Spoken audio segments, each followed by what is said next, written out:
average managed money fees for total accounts in the United States is just about 2.1%. They say, here's the deal. I'm going to charge you a fee, and we're going to be on the same side of the table, and I'm going to make money when you make money. The more money you make, the more money I'm going to make, and they make it sound so equitable. You're taking all the risk with your hard-earned money, and they are keeping the lion's share of all of your money with no risk. That it is just super inequitable. Hey, what's going on, Cashflow hackers? It's Chris with Life 180, and today we are going to be talking about something super controversial. So if you are on my side, please do me a favor, like and share this video. Make sure you leave a comment. Give me some support because I'm sure I'm going to get a lot of hate because we are talking about managed money and the fees that go along with managed money. I've got a calculator. I built something in Google Sheets that I will share with you. So as you go through this, if you want access to this sheet, make sure you comment in the section below. Let me know a little bit about what you thought about the video, and I will share the sheet with you. And just ask for it in the comment as well, and I will share a link with you where you can go get this sheet for free. I just want to be able to give this to you to be able to share and communicate this with your clients. If you are an agent, an advisor that is looking to help people, and you believe in my philosophy of utilizing cash value life insurance, specifically participating mutually held whole life insurance, high cash value, utilize that cash value to leverage and buy cash flow producing assets like real estate, invest in businesses, things of that nature. I tend to have a real affinity towards real estate because of the cash flow nature and because of the tax advantaged nature.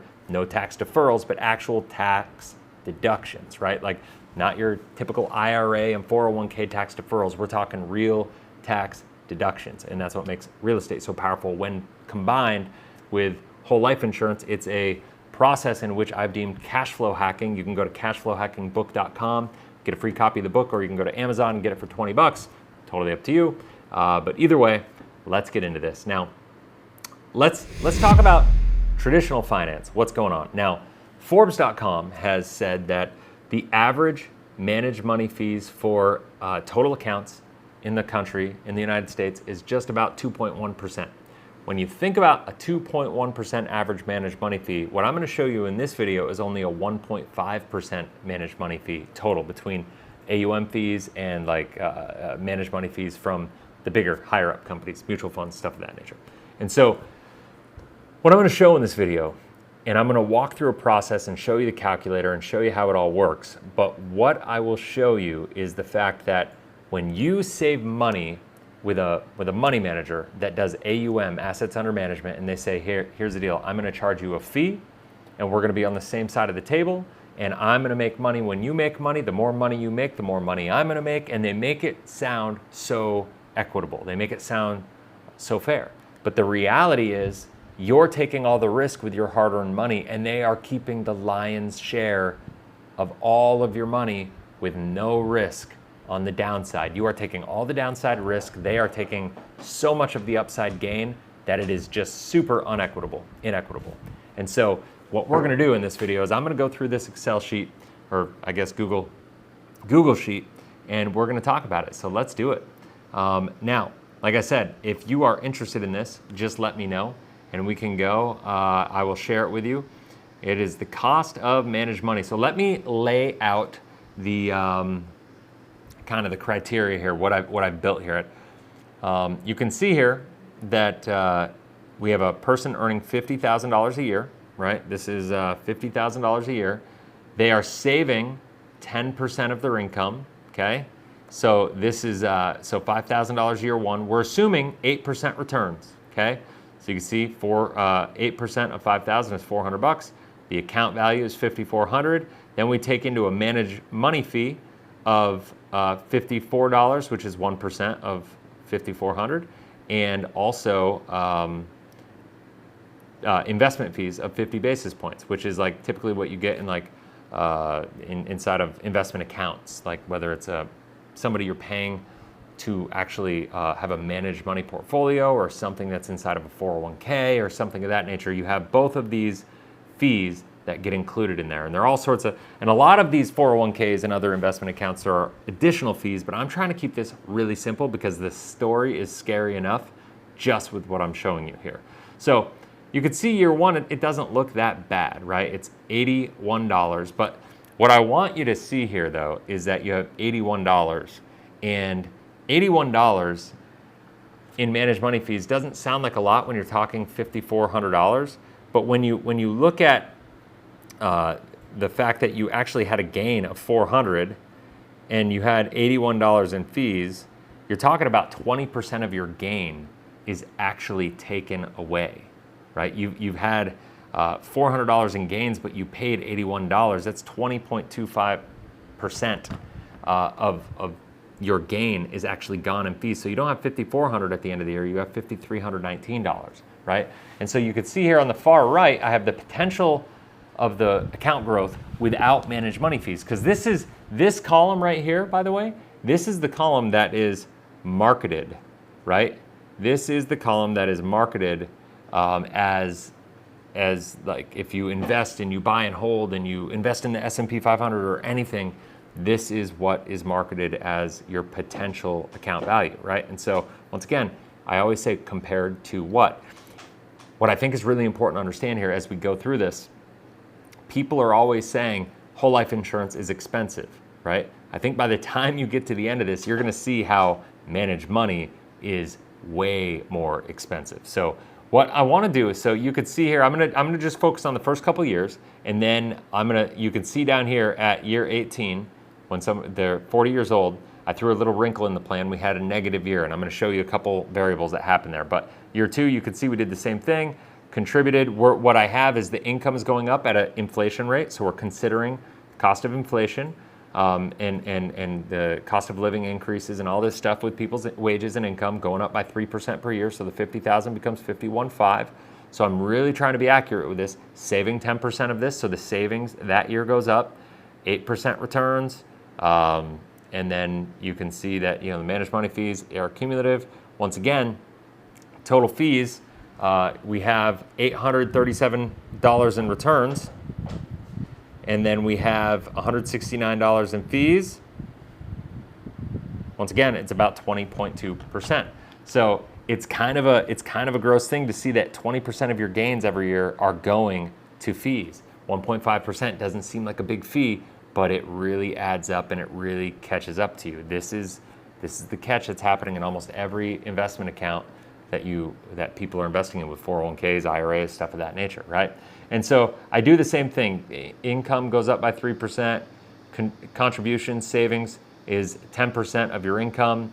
The returns are 8% every year. I just kept it really solid, really balanced and stable because this is what we're taught, is that we can expect an 8% return. So I'm not trying to fight against what they're teaching us or what they're telling us we can expect. The account value is right here, and you can see that I have the savings contribution plus the return plus the previous balance, right? So this is gonna all go up, right? So that's where it goes up and it adds to this, right? So this is how these numbers get bigger and bigger. We contribute, we have the previous number. It's pretty straightforward calculator. It's very simple, not super complicated. I do these things all the time. But you can see that the numbers look really decent. It's the total potential at the end of 17 years, without managed money fees, if you had just gotten the 8% return every year inside of your account, you would have about $196,000. But after fees and everything, you've got $170,000 and change, right? So you basically cost yourself $26,000 of potential, which doesn't sound like a lot. It's about 13%, okay? It's about, maybe just a bit under 13% of your potential growth that you've paid. So you haven't really paid, so I want you to think about that. Have you paid 1.5% or have you paid 13%? Because it's cost you 13% of your potential growth, right? This is the phrase of how I like to kind of think about it. This has cost you $26,000 over that 17-year period.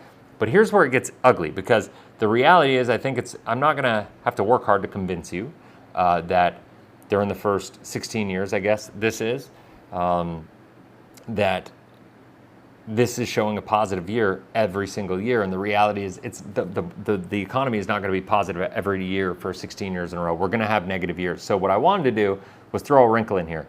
And I didn't want to throw a massive wrinkle, but I did instead of a positive 8%, I did a negative 8%. So we lose 14% this year. okay? So what happens is the account value goes down because we had 196 the year before. We saved, we still have our income. We still saved this amount, but we lost because the market performed less, and we still had to pay our managed money fees, right? So one of the things that we take a look at here is the account value, or the total without, which doesn't include the managed money fees, because this column here, remember, doesn't take the total money paid in managed fees. It doesn't take that into consideration. I'm going to zoom in just a little bit. Hopefully that will help. It doesn't take that into consideration. So what's important to understand, though, what I want you to see is your total potential value goes down. Sure, no problem. But the real issue here is you're losing $14,000 off of your $170,000 account value. Okay, so you lose that $14,000, but then on top of that, you still are required to pay the $2,467 right here. This right here. This is so important to understand, and this is where things get really ugly, because now what's happened is when you lose this $14,000, it takes a lot of extra energy, which is 8% of your portfolio. You have to earn more than 8% to get back to even. So this is compounding it, and it takes your $14,000 loss and it turns it into a $16,600 loss, right? Which is significant, right? It makes it bigger than an 8% loss, and your financial advisor is getting paid either way. My question to you is, are they on the same side of the table as you now? Because now what happens is we go down through here, and you can see here that I have every year being completely equal, which I think is really important to understand. Once again, we go back to the 8% kind of, this is just what we're doing. We're going down, making 8% per year, and that is what it is. But then what I did is I did one more thing. As we get close to retirement, I figured at 63, we'll just do one more negative year. Once again, I'm not trying to do this to be indicative of what what the market is going to be like or not be like. I just wanted to throw a couple instances of negative 8% years. That's it. Just two of those. With positive 8% years, with a 1.5% managed money fee, and this is going to blow your mind, I think, because we look at $93,000 is the negative, because we had $1,147,000 at the end of this, right? We lose $93,000, which is just 8%. So you lose that $93,000 on that 1.147 million, and then now your account value goes down. But here's the deal: you lose that $93,000. The financial planner, the financial institution, the assets under management advisor is still getting paid $16,000, because they're getting paid on your account value, that 1.5% based on whatever your account value is. Regardless, even on years that you lose, they get paid. So you are taking all this risk on. Now, I showed this on an annual basis. On an annual basis, it's about 20% on good years that you're making. On negative years, it's making the problem worse. And what I did was, so you would think you would get to the end of this and it would just be, all right, 20% of my total potential is going to be lost. But the problem is this: it's actually worse than that, because what you have here is the total potential, and I threw the negative 8% years in here with no management, as you can see, and that is what it is. But then you can see right here where it gets really ugly is we have a total balance here of $2,053,000, and the total account balance that we actually have, so the potential was just over $2 million. The actual performance of of your account is $1,229,302. Okay, and so when we look at this, there's a gap there, and what it basically says is the percentage of your account going into fees is 67%. Meaning, if you look at the potential that you have of this, and you look at this, it's like, all right, I'll do it here. I go equals this minus this.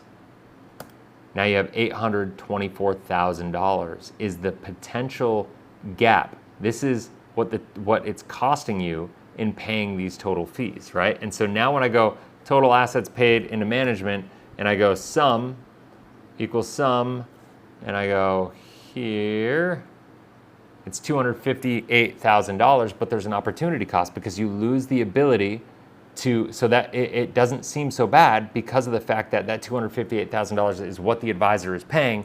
But every time you pay the advisor that $16,000 on a negative year or that $17,000 on a positive year, you lose the ability to have that money working for you and earning interest on it. So there's an opportunity cost to that managed money fee, and that opportunity cost winds up being $824,000. So your potential that you were marketed, if you averaged quote unquote 8%, right? And this is assuming no negative years, it goes to $2 million down to 1.229 million, right? That's a 67% gap. Now, on the other side of it, I'm gonna go through here real quick, and I'm gonna say, all right, I'm gonna eliminate the negative sign and let's make it a positive, okay?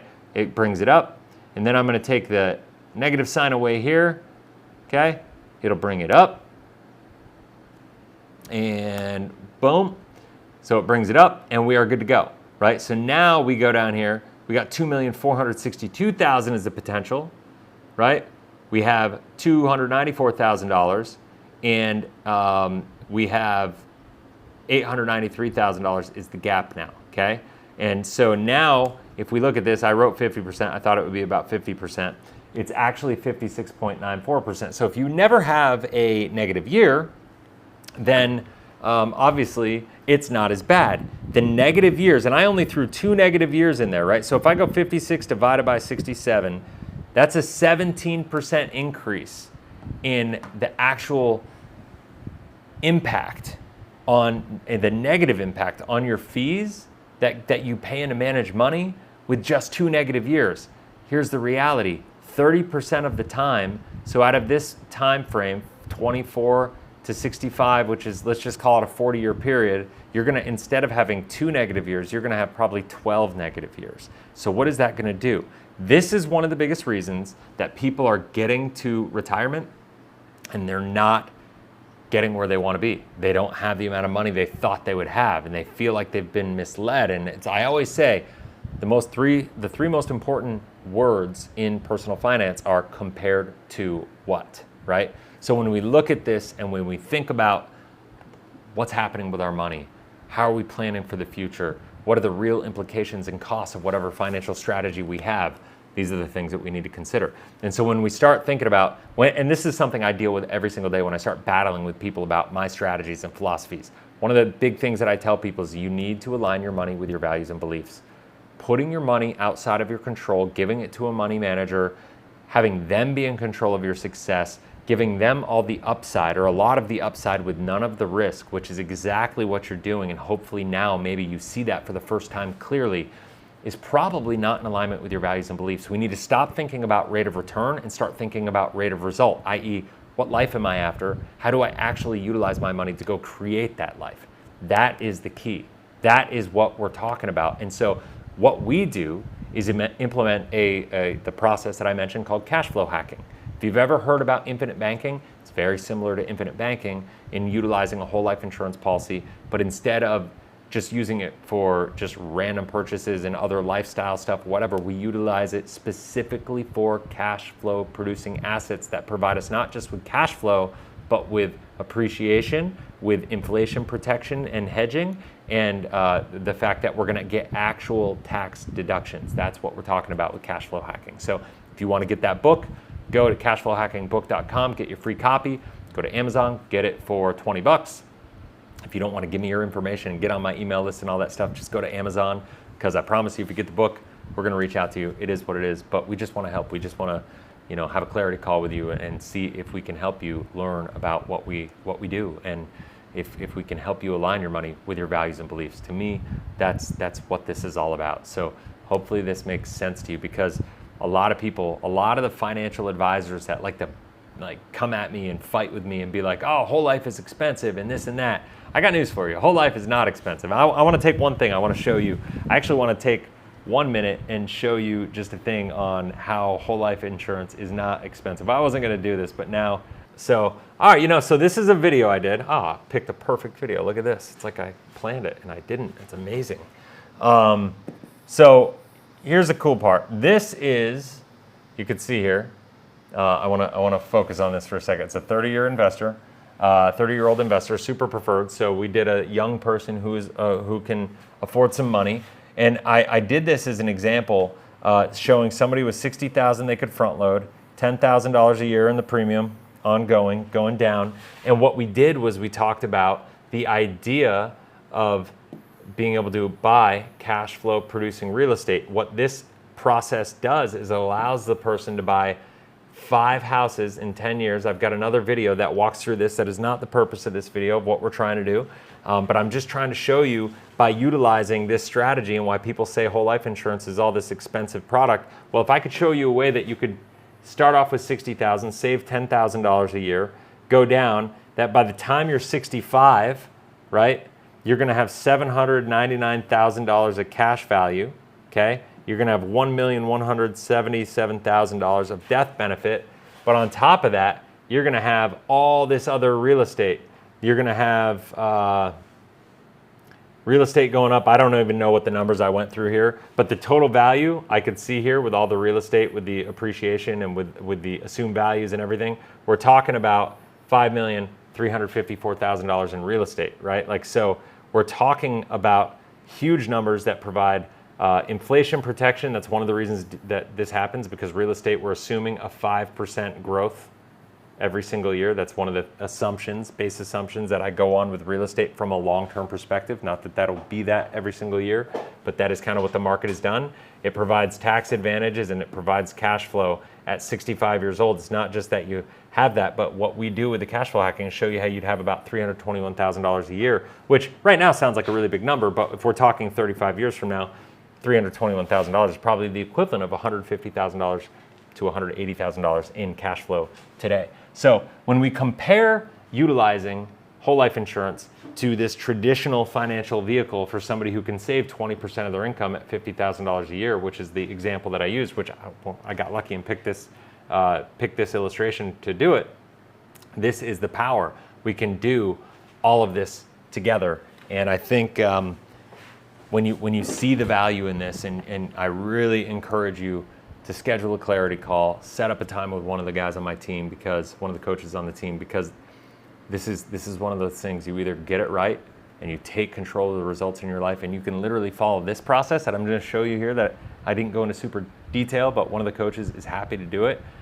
Go through this process and you can literally be retired, be financially free in 10 to 15 years, no matter where you are, what you're doing right now. As long as you can save 20% of your income, that's the first step, obviously. So if it's going to take a little longer than that, it might take a little longer, but it's certainly not going to be 40 or 45 years, right, to get to retirement. And that's the biggest deal. So hopefully you found value in this. Hopefully it challenged you a little bit. I wanted you to feel a little bit uncomfortable about what you see. I wanted you to fight back a little bit if you are on the other side of the pendulum. And if you are on my side of the coin here and you love what I see, please give this a like, give it a share, give it a comment, help get it out there, because this is super important. People need to understand this. It's one of the biggest things of personal finance that people just don't understand, and they need to. They're being lied to, they're being misled, they're being mismarketed, and I think they're being stolen from. And that's just where I come from. So, till next video, have a blessed and inspirational day. We'll talk soon. See ya.